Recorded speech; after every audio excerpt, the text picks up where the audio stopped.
মাত্র ১৫ দিন আগেও যেসব পর্যটকের পদচারণায় মুখর ছিল তাদের কাছে এখন কুয়াকাটা সৈকত যেন অচেনা মনে হয়। সর্বত্র ধ্বংসের তাণ্ডব চিহ্ন পড়ে আছে। পর্যটন পার্ক থেকে ঝাউবাগান পর্যন্ত নির্মাণাধীন ১৩০০ মিটার দীর্ঘ সড়কটির ১/৩ সাগরের উত্তাল ঢেউয়ের তাণ্ডবে লণ্ডভণ্ড হয়ে গেছে। সর্বত্র পড়ে আছে কংক্রিটের স্তূপ। ধ্বংসাবশেষ দেখে পর্যটক ও দর্শনার্থীরা হতাশা প্রকাশ করছেন। শূন্য পয়েন্ট থেকে পূর্ব ও পশ্চিম সব দিকেই তছনছ হয়ে গেছে। ঝাউবাগান এলাকার জাতীয় উদ্যানের স্থাপনা, গেট ও গাছপালা উপড়ে গিয়ে লাশের মতো পড়ে আছে।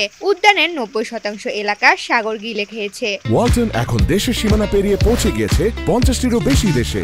ওয়ালটন, ঘরে ঘরে বিশ্বজুড়ে। গত ২৫ জুলাই দুপুর থেকে পরদিন দুপুর পর্যন্ত নিম্নচাপের প্রভাবে অস্বাভাবিক জোয়ার ও সৃষ্ট জলোচ্ছ্বাসে কুয়াকাটা সৈকতকে লণ্ডভণ্ড করে দেয়।